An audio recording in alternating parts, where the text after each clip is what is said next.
James Well Radio Show. Hello, welcome. Now, listen. First one back of the new year. Happy New Year. And tonight is a program that I have to tell you I am not particularly happy about. We've called the program It's Only Words. And it's all about the sort of words that you get bleeped out on television. So we're looking at words tonight. You have any views on words? You know the number to ring coming up on your screen. There it is, 0532 46 1000. But I must stress, and this is absolutely serious, that if you are offended by obscene words, you need to turn the television off now. I can't say this too strongly. If you're watching this on tape and you have children, the program needs to be turned off. All right? Now, let's move over here, meet one of my guests to start off with. A lot of people saw in the papers perhaps this week that I was interested in talking about Terry Wogan and whether or not he wears a wig, and I, of course, for one, don't think that he does. But is this gentleman here Terry Wogan? Looks a little like Terry Wogan from the back. Looks very like Terry Wogan, but you'd be wrong because this, of course, is Richard Whiteley. Thank you very much. Thank you very much. Richard, as you know, does that very popular quiz program for the intelligentsia on Channel 4 called Countdown. And words are very important, aren't they, Richard? Well, it's all about words. It's about words and numbers. But words reign supreme. We try to educate the great British public. Fantastic, in the Richard. art of words. That's it. Don't peek too soon. Sorry. Don't peek too soon, because we're going to talk to you a little later on. But for the moment, I've got something I want you to try. Yes. It's a little therapy. I'm going to spin you round. And here, we did this last series, is a wall of wet paint. And I want you to sit here and watch the paint dry.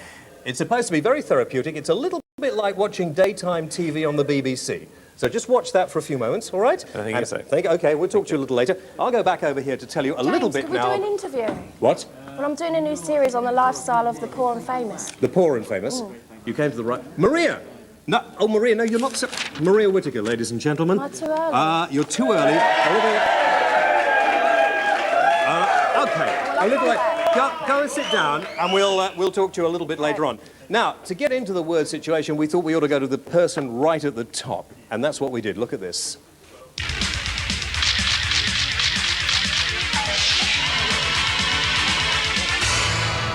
Whiteley goes to town.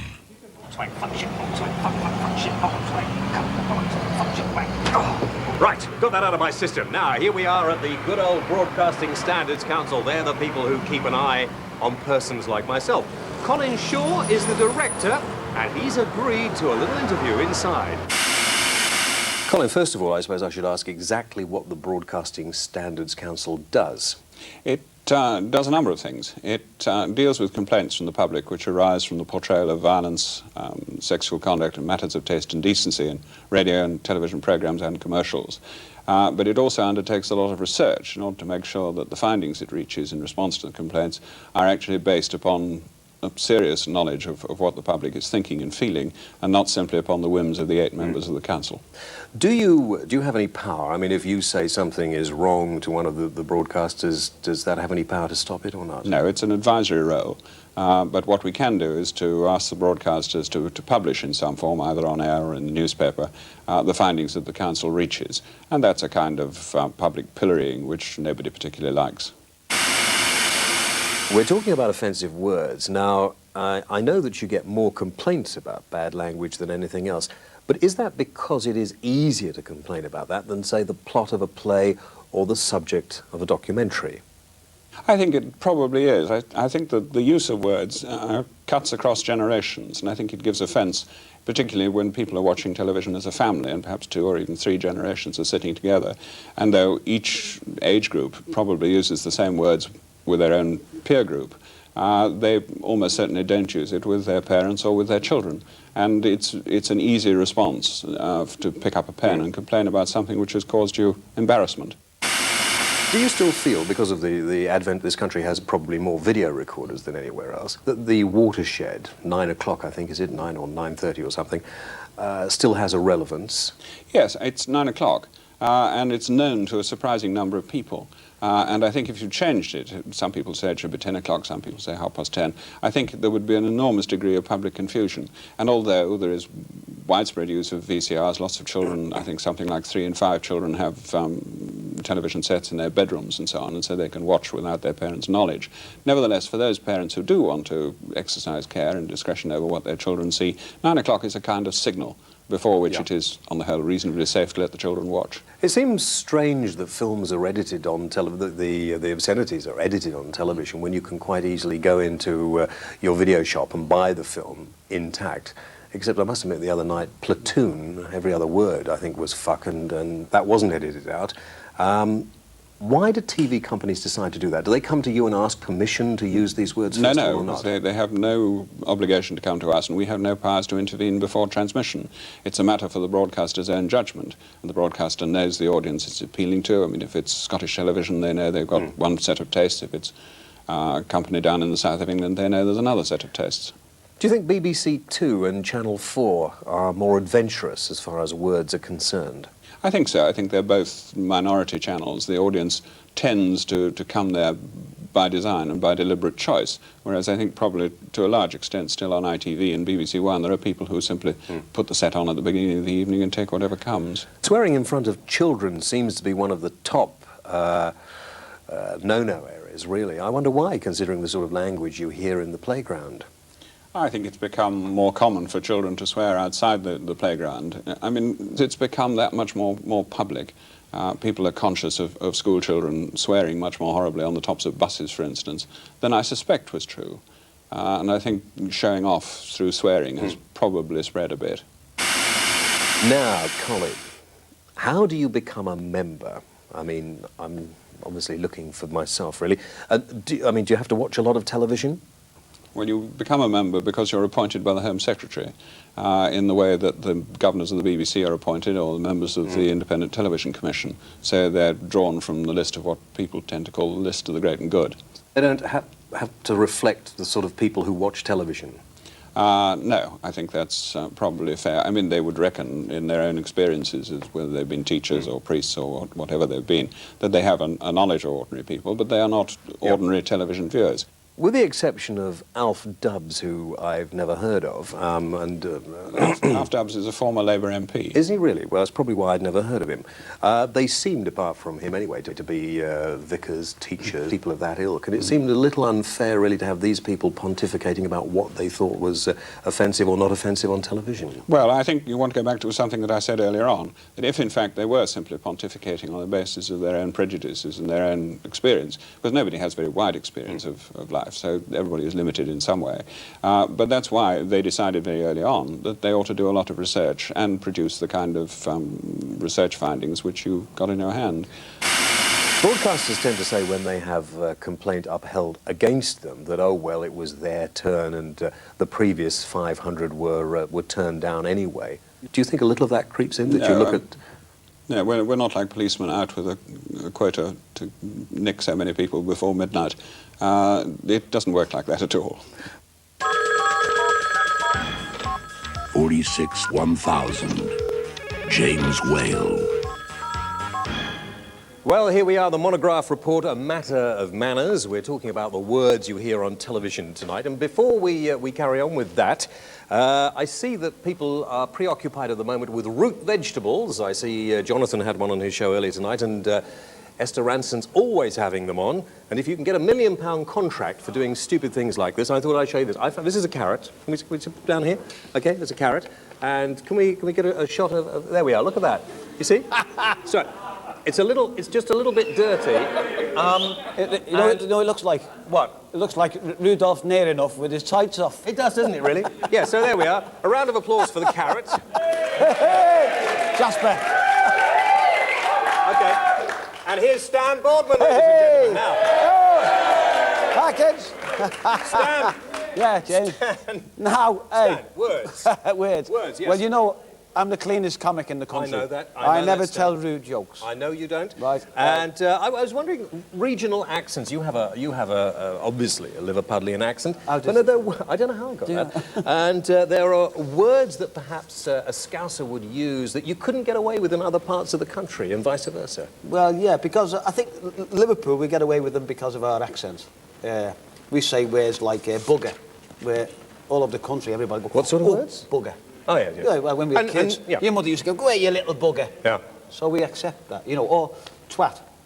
So... No, Twat. Twat. No, it's like in Liverpool, we say it's for somebody hitting you on the head. Twat. We twat you on the head if you don't shut off, you know. Well, funnily enough, Twat. in the top, by the way, I have the top 33 bad words here. It's twat, isn't it? Twat is at number 23. Later on in the programme, we'll do a rundown of the top 10.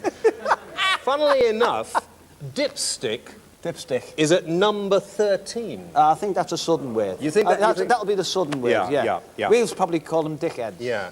Do you get See, we're- Dipstick. Do you get embarrassed when this sort of language comes on the television? I mean, seriously, you've got a family. Was there ever a time that you were embarrassed or not? No, because on the television, I was always very clean. Yeah. Until Des O'Connor. Till the Des O'Connor. Yeah. But that was only a German aeroplane. A what, which, sir? Yeah, a German aeroplane. Oh, a German It aeroplane. was a Fokker Wolf. And Yeah. I just shortened it down to a Messerschmitt. no, a Fokker. A Fokker. I mean, there is Fokkers about. Yeah. I mean, there's Fokkers all over. I mean, you go down to Heathrow, and the Fokkers are coming in every few minutes, aren't they?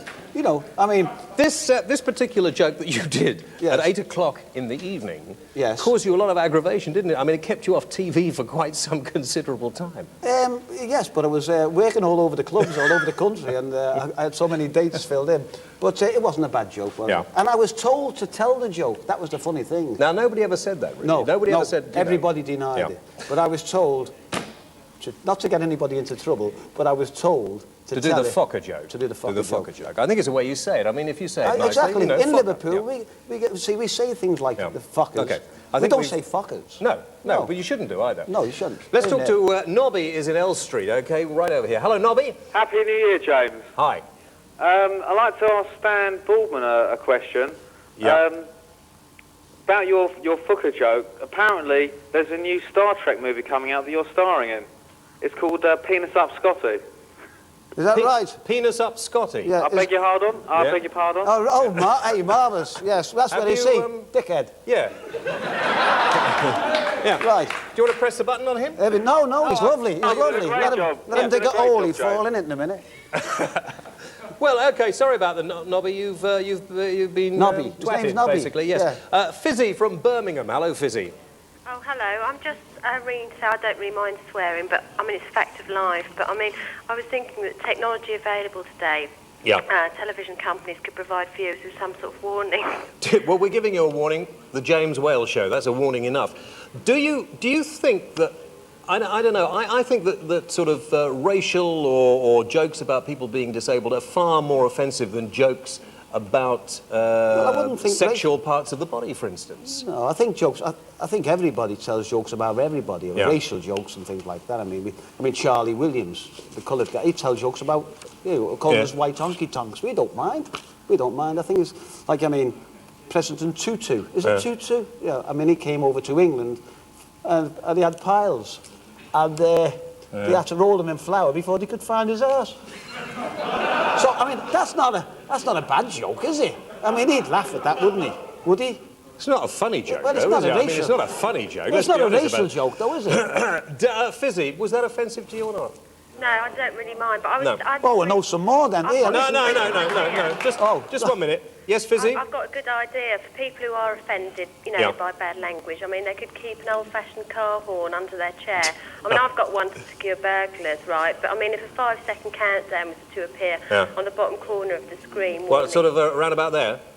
Yeah, that's it. yeah. That's right. Sort of warning of a sort of obscenity that this would give the person Okay. time to sound the horn in order to drown out the offending words. The interesting thing, though, let me ask you a serious question, Fizzy, and that is that if, say, on EastEnders or Coronation Street, they use the sort of language that you would hear in a pub, Yeah. or that you would hear in those sort of situations, do you think a lot of people would be very upset about that at that time of night? I think they would.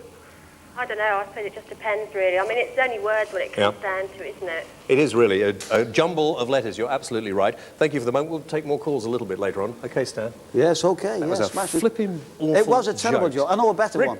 I'll tell you Just in a minute. Richard? Yes? Richard, are you all right up there? Yes, I'm having a marvellous time watching Yeah. this emulsion dry.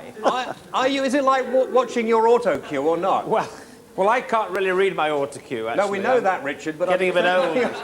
But as I see this paint dry, I see all sorts of pictures here Yeah. in vivid colours, word pictures. In fact, I'm just wondering if As it's Richard a pigment carries of my on, imagination. we'll just go and take a short break. Back in a moment. Out support the James Whale Radio.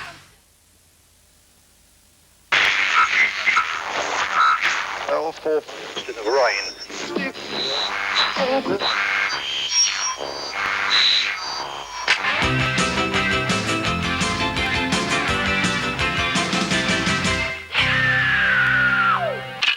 Okie dokie, welcome back live from Leeds, the James Whale radio show on ITV tonight. And that was what they call in the business a motivational turn. We took hours to rehearse that. Let me just tell you, Melvin Bragg said of the Broadcasting Standards Council a little bit in the Times on Friday. He says, I think the people involved are benign, but I think the quango itself is unnecessary. We have our own referral system for four-letter words and so on, and we abide by the laws of the land. Something to think about. Before we go back to the subject of words tonight, I thought we should just recap on Sharon. You may remember at the end of the last series a couple of weeks ago, I read a letter from Sharon who was very, very depressed indeed. I can tell you we had thousands of calls, thank you for those, and we have managed to track Sharon down, and things there are okay. But because we had such a large response, and because we think there must be quite a lot of people who watch the television at this time of night, obviously, who are lonely and desperate, if you would like to share some of your feelings with us, and as I say, judging by the response to Sharon's letter, there are an awful lot of people who suffered from depression or even contemplated suicide at this time of night. If you'd like to write to us, the address coming up there, Wales Mail, Yorkshire Television, Leeds, we're putting together a programme on that subject later on in the series. And talking about writing to us, if you'd like to be in the audience, I don't think we don't have a camera out to sort of see the audience. We can hear them, of course. Shut up! Quiet! It's very difficult, of course, to get sensible people into the studio at this time. It's 1 o'clock in the morning, for goodness sake. And if you'd like to come and see the show and take part in it, then drop us a line to the same address, and we'll try and invite you up on the show at a later date.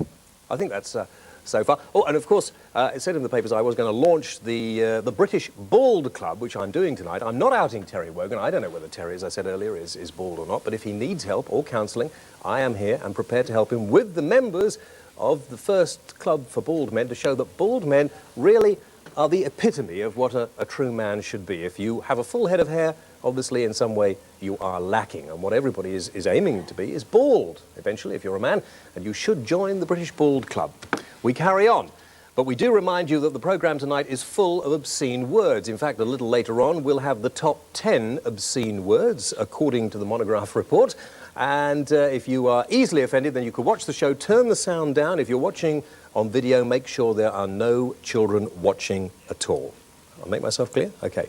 Here's what some of our phone callers on the answer phone had to say about the programme since Christmas.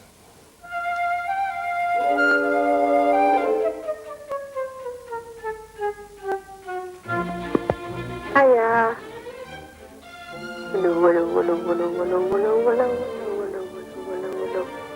I'd just like to say, Whiteley, I'm sat here with my dog and my girlfriend. My girlfriend and my dog are much the same anyway.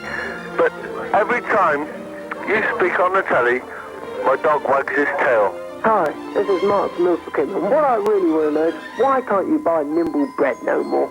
Right, this is Nigel from Littlehampton. I reckon we need more tits, more quim, definitely more tits. Out now for the lads, more saucy underwear, and we want it now. I think the Dream Girls could take a hell of a lot of lessons from pants people.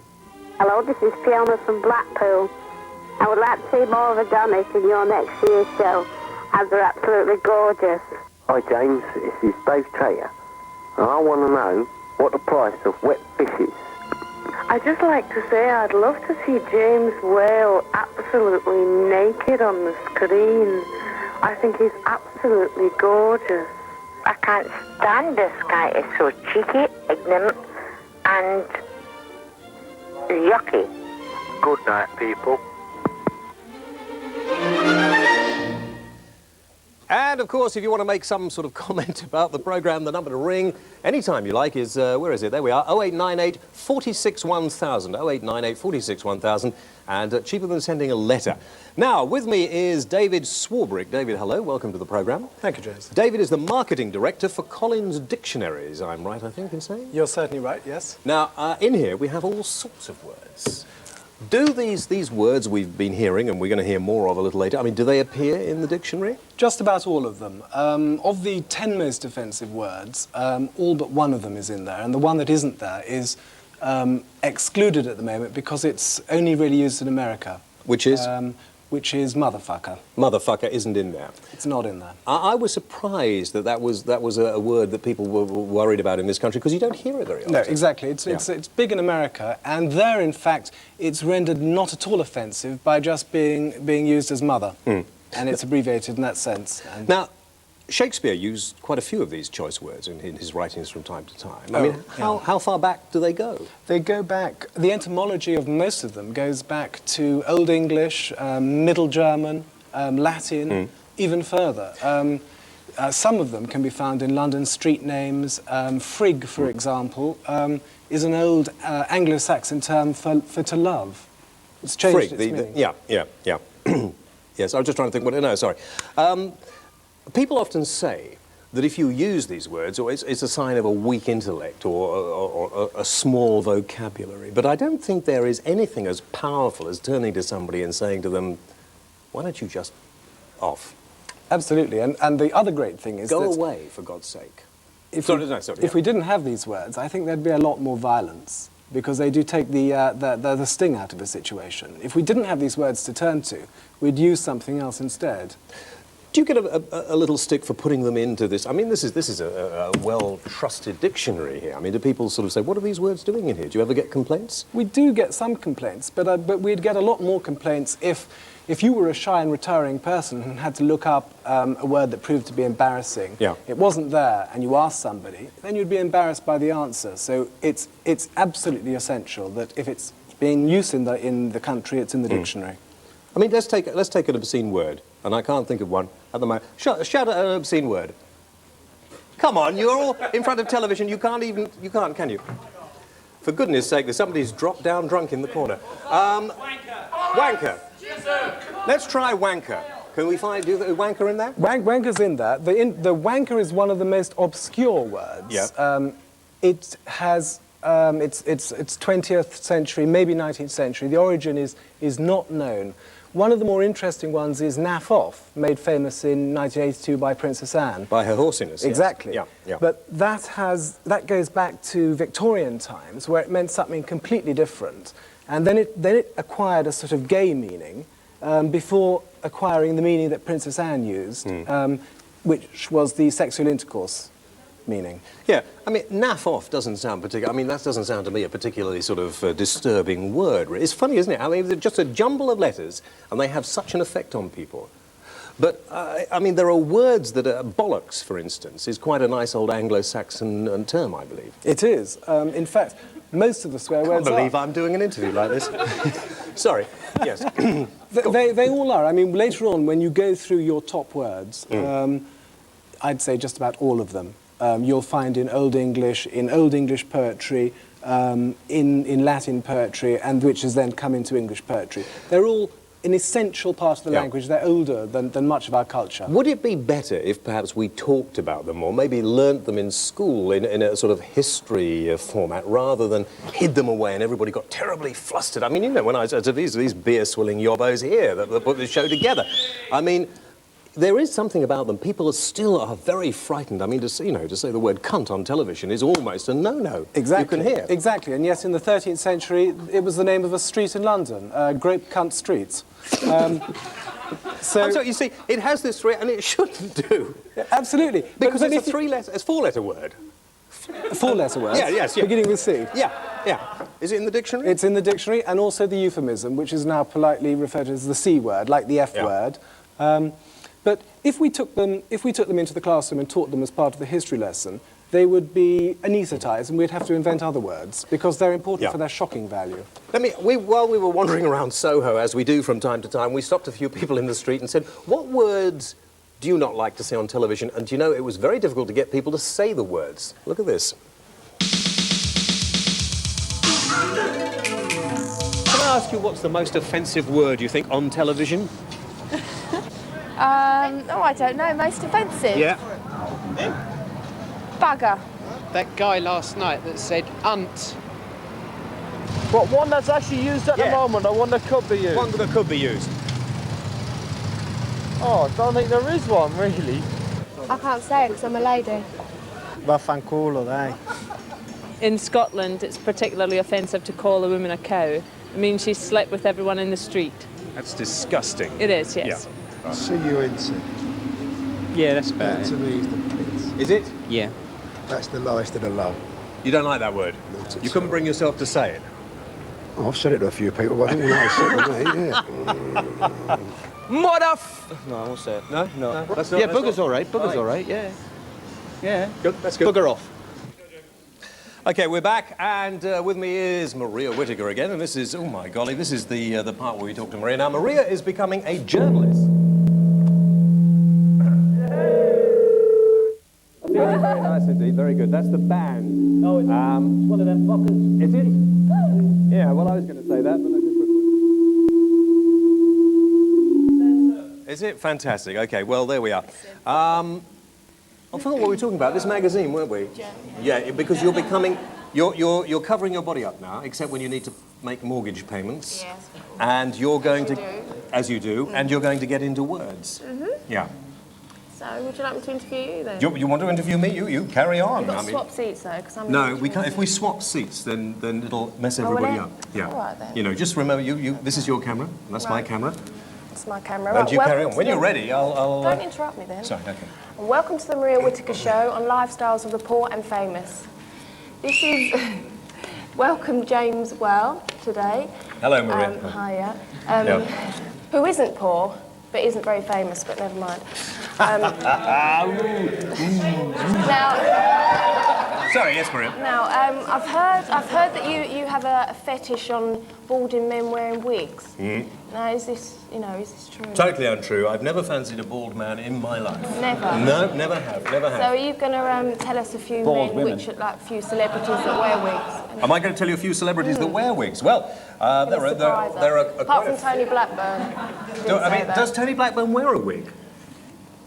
I don't know. You I tell don't know. me. You tell me. I don't know. I think he combs it from under his arm, doesn't he? There's poor old Bruce Forsyth, but I mean, he's quite open about wearing it, isn't he? That's not a wig, Bruce is wearing. Isn't it? No, it's when he plays golf. It's a divot. A what it? A divot. Oh, right, okay. The other question is... Bert Reynolds. Oh, we still want to go on about the wigs. Oh, sorry, yeah, okay, go on. Right, Go on. past the wigs now. Yeah. Obviously, you do PAs in nightclubs. Very seldom. Right, well, I do PAs, and sometimes I get really fed up of people thinking that you're... Obviously, that my image, like I'm thick and stupid, and I'm Oh, heaven forbid, Maria. I'm only a page 3 girl. What do I think? Yeah. And I mean, I was just wondering whether you get fed up with people thinking that your image is you're being rude and obnoxious. Yeah, I'm never bloody rude. Maria, thank you for that. That was wonderfully done. Oh, Can you hang on just a minute? We've got a few phone calls here now. Okay, Dave Thompson from the Wirral. Hello, Dave. Hello. Yes, Dave. Hello. I'd just like to ask Maria, who Yes. I admired on the page 3. Dave, could you stop dribbling, please? It sounds as I'd if just like to ask her Yeah. what her husband thinks of the way she's Well, if been. I was married, Dave, I could tell you, but I'm sorry. Well, I'm sorry. There we are, Pillock. Right, okay. That's another word you should use. Right. Russell from Leicester. Hello, Russell. Good evening, gentlemen. Good evening, Russell. and Nice to lady. have you on the show. Yes. This goes more towards Stan. Now, Emily News has been making some remarks in the paper this week. I'm a Yorkshireman myself, but I'm also a Liverpool supporter, and seeing as you're closely connected with Liverpool, what do you make to the remarks he's been making, and how do you think it's going to affect football? And I've also What seen... remarks did I make? What, the replies? No, Or what was the Emily- remarks I made? Well, Emily's been saying that Leeds are crap and all sorts. I never said that. No, I didn't No, say you so did. fine, good, okay, right. Settle down. Enough about football, for goodness sake. Right. We must press on. David Essex is on next. Hello, oh no, David from Essex. Hello, David. Hello, John. Yeah. How you doing? All right. All right. All right. I'm not from Essex. Yes. Anyway. Well, Maria, I've got a question for you. I'm not an This is an Essex girl. boy. Oh well, I'm not. This an is an Essex Essex girl. boy. Yeah, go on then. How do you make an Essex boy laugh on Monday? Tell him a joke on Friday. Precisely. Is that it? Oh, sorry. Don't. Right, I've got a question for you. Go on then. Right, all these words we're talking about tonight here, do you find them offensive, you personally? Do you, what he said was, Do from I Essex, find he the said, do you words- find all the words what we've been talking about on the programme tonight, do you find them offensive? Well, as long as you're not aiming at me, I don't really mind. Fantastic, thank you, Dave. Carl in Leeds. Hello, James. Nice to talk to you, Carl. Thank you very much. Because Jesus Christ, I don't think we should go too far along that line, Carl. Thank you. Simon in Bramsley. Bramsley. Where's that, Simon? No, that's Romsey. Romsey. Yeah. Just outside of Wedlock. Yes. Simon. Yeah, it's a question for Stan, actually, James. Yeah. What's your fetish about Germans and the chip shops? What's my fetish about the Germans and the chip shop? Yeah. Well, the Germans bombed Liverpool, they flattened it, right? And I'm getting my own back. So he bombed our chip shops, but he won't get his next time. All the packies are in them. Thank you very much. Stanley. Sorry. None of that sort of humour, Stan. I don't find it funny. I find it offensive, Stan. Chinese, You then. will go over Maria's knee in a few moments if you're not very careful. There's All right? Chinese, Pakistanis and Hindus and Muslims in the chip Let's shops. have a little light relief, a little music now from Jamie Principle. You're going to love this. Watch this video now. It's great. Have a look at this.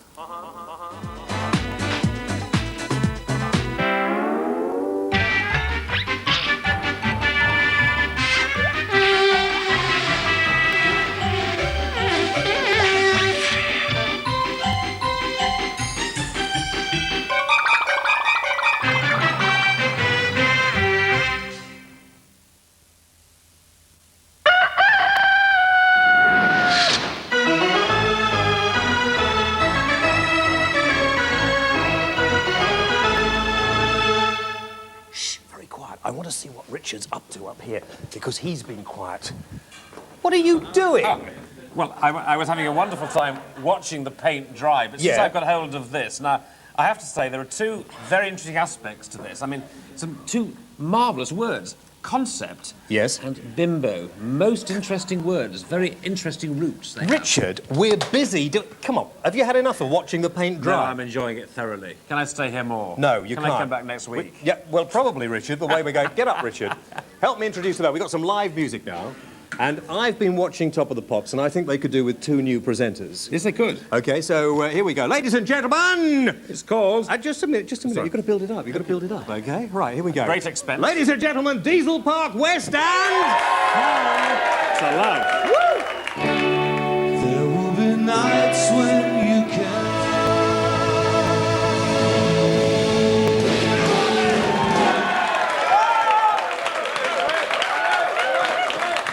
If you don't have time to write a letter, but nonetheless wish to pass on to that charming Mr. Whale your views on his programme, or perhaps to suggest a subject which you would have him deal with, then Whiteley's call box is for you. Ring 0898 46 1000 and speak after the tone. 0898 46 1000. Like to see you all calling that and telling us any suggestions maybe to improve Countdown. Can Countdown be improved or not? Well, everything can be improved. I've just had a few ideas for this show myself, but I mean, far be it from me. Oh, no, carry on. It's all right. You drop your makeup brush. That's OK, fine, lovely. Yes. No, where were we? Well, Countdown, improving, yes. Well, yeah. yes, of course it could be, but none of us are perfect. Of course. Richard, no, Richard, you've been doing Countdown for 4 years, 5 years? Well, it's 10 years. Is it 10 years? November. I thought it was a long time. I November didn't realise 82 it was quite that. Yes, Yes, a long time. Yeah. So you've got it right now, have you? I mean, Well, you've no, got the whole thing. It's a simple formula, really. Nothing has changed. There's no flashing lights. There's no well-known host coming down steps. You know, there's none of that. There's no big prizes. You've been doing it for 10 years. Yes. National television. Yes. Getting over 4 million viewers a day. Yes. I mean, you're a big star, but I haven't seen you on Wogan or Ask Gaspar. No, it's pathetic, isn't it? Are you a very shy character, I'm a very Richard? shy person. Yeah. I'm just a home-loving guy. I don't like to move too much from here, you know, Kirkstone Road. I don't like to move too much from home, really, but... Yeah. So you don't want to be a big celebrity? No, that's the whole charm of Countdown, that people on it no one's ever heard of. It's just a homely... bringing a spot of homely fun, the people to the people, as Wilfred Pickles used to say. Did he? He's dead, isn't he? Well, sadly, you don't want to follow in his footsteps, then? Well, I will eventually. I think it's crap anyway. Well, that's only because you can't spell Stan. I mean, that's it, really. Well, I'm only a 4B secondary modern. I can't understand all them long words. Well, nor can I. And they've invited me on well, it won't be shown until sort of later on in the year, but you're going to look after me when I Yes, do this, I aren't have. you? I hope you're going to wear it. You look very nice tonight, James. Something a little less sort of- waistcoat suit. Yes. You know, responsible, middle class. That's the sort of image now. I think you should now be pursuing. He got dressed in the dark. I thought this was quite nice. We've got Marilyn Monroe on this, covered up. We've got the audience are revolting over here. Well, they're pretty ugly. Hang on, we've just got to talk to Paul from London. Sorry, Paul, hello. Hello, James. Yes, Paul. Yeah, I just wanted to ask Richard, actually, all the years you've been doing Countdown, has anybody ever sworn at you when they've got an answer to a question wrong? Well, no, they haven't. I'll tell you why they haven't. Because it isn't a show where there are big prizes. If they got an answer wrong and there were big prizes and they lost £1,000, they lost a cocktail cabinet or a deep freezer or a holiday in the Bahamas, then I think they would. But because there are no prizes, they come on really just for the fun of doing it. And if they lose, OK, they know the rules, and if the word isn't in the dictionary, they accept it. So no one ever has done OK, Paul, thank you for that. But we have a little piece of TV that has never been seen before on British television. Now, this, you know, you have programmes over Christmas like Aunties, Bloomers and that sort of stuff. We have got the pièce de résistance. Watch Richard at his most brilliant best.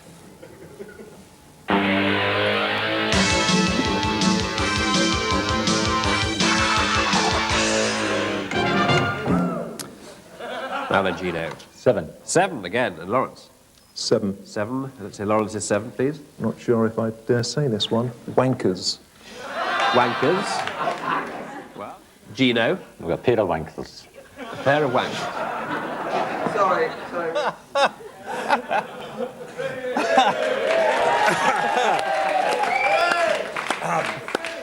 That never found its way into the finished programme, did it? I can't remember. You know it didn't. Now, what did Giles Brandreth mutter off? He was on that programme. What did he say? A prospective Conservative Party MP, of course. He is now. for a constituency we can't mention. I can't remember what he said either. What did he say? I don't know. I mean, I was told. Somebody said, ask you, and what would he say? I don't know what he said. What's Richard doing asking what a wanker means? Oh, did he? Oh, and did you reply? No, probably not. No. Reply. Yeah. Some people might say, if they were unkind, Richard, you look a little lost sometimes. You sort of sit there with your head down doing this the whole time. Okay. Are you playing with something under there? No, well, I've got to add up the score. I found standing up the score very difficult, because where I sit, I can't see the scores. Right. So when, you say to the audience, and now look at the scores, it's 14 and 27. The audience can see that, and I can't see it, so I have to do the 14 and 20. So I'm worried about it. Also, I am basically, James, a shy person. Now, Maria would argue about that. He's not, is he? No. You and Richard have become very friendly this evening. I know I've been invited back to the hotel in the jacuzzi, but he won't come. I don't know why. Well, I'm not jacuzzi. I'm not getting one of those motorbikes. You better watch it, Stan. It looks to me as if he's... Well, I'm on the other Toyota one, the itchy fanny. Fanny, now that's a word we haven't used actually tonight so far. We've used most of them. I wonder if David can... we can't get a chair in for David with the Collins. It's a shame, but we'll talk to David again at another time. We haven't got a microphone on him either. The words we were talking about... This is serious, all right? Yes, okay. You needn't sweat for this bit. This is serious. Just a moment. Okay. Now, pair of knickers. Do you think some of those words, if maybe in future some of those words come up, do you think you could get away with using them now? Well, because interestingly, yes, I mean, I don't know whether that word that was just shown then is in the dictionary. It is. It is. Stan's looked it up. Yes. Now, the question always people ask me is when the selection comes up, have we ever had a dubious word coming up in the selection, coming up at random? Now, I'm sorry to be so tedious, actually, but it never has happened. I mean... OK, well, let me give you some suggestions now as we go in to the top 10 most obscene words at the moment in the country, right here. OK, lovers of bad taste, here it is, the UK's top 10 obscenities. Prick is straight in at number 10. And holding at number 9 is wanker, with good old fuck at number 8. Number 7 is Cock, a surprise re-entry, whilst Frigg slides to number 6, which means there's a new number 5 this week. Fanny.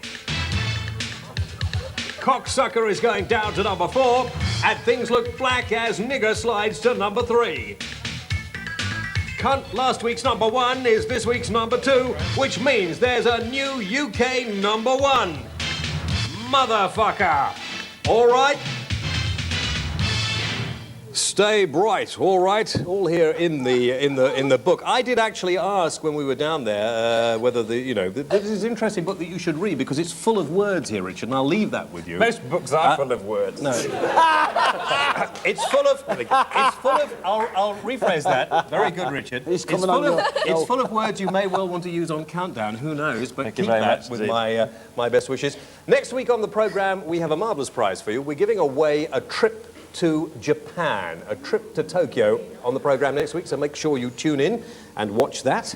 And next week's programme is quite interesting as well. Next week we do the phone show. Now you may think we do a phone show every week, but next week we're talking about everything you can do with a telephone. You know, if anything you thought you could do with the telephone, we'll be doing it on next week's show. David, hello. Back to the calls. Yes, David. David from Leicester. Yes. Yeah, can I just congratulate Stan on that fantastic Desmond Tutu joke earlier? But no, you can't. Thank you very much indeed. Right, okay. Chris, absolutely. We're trying to get a little more harmony in the world, and you may... All right, okay. Chris, hello. Hello, James. How are you? Very well, Chris. Thank you, Chris. Wendy, let's not go on overboard with this. Wendy, hello, Wendy. Hi. Hi, where are you calling from? Do you know how... Where are you from, Wendy? Do you know how the word F-U-C originated? F-U-C-K originated? Do I know how the word F-U-C-K originated? It was a lawyer's term in court that they used as an abbreviation for unlawful carnal knowledge. Yes, mnemonic. When they spoke to one another in court, lawyers, they said, what were you in for today? And instead of saying over sentence, they would say, we're in for F-U-C-K. Mr. Collins says no. Richard says yes. Yes. We'll get a decision on yes. this and let you have it next week. But for the moment, thank you very much indeed. My thanks to Stan Bordman, to Maria Whittaker, and to Richard Whiteley. A more unusual bunch, I think, on one programme you couldn't have. Thank you for watching the... What? I've got a wall needs painting. I've got a wall needs painting. It's been painted. It was painted this morning. No, we should have painted it this morning. We couldn't, though. We had a brush job on. We had to whitewash Mr. Kinnock. Whitewash who? Mr. Kinnock. What was he watching earlier? I mean, wasn't it wet? No. Well, you better get up there and paint it now. It's at the top, is it? Right at the top. Right, OK. Richard, I'm sorry about this. You're going to have to watch here, is it? until sort of 9 o'clock this morning. Well, I wanted to come back next week. Well, you can come back next week and Every watch the... go on, Richard, get up there and watch the thing. Very much. And that's it. Which wall are we doing I'm sorry about that wall there. This one here. That wall there, right, yeah. OK, well, thanks very much indeed. Have a nice weekend. Join us again next week at 1 o'clock. Until then, bye-bye.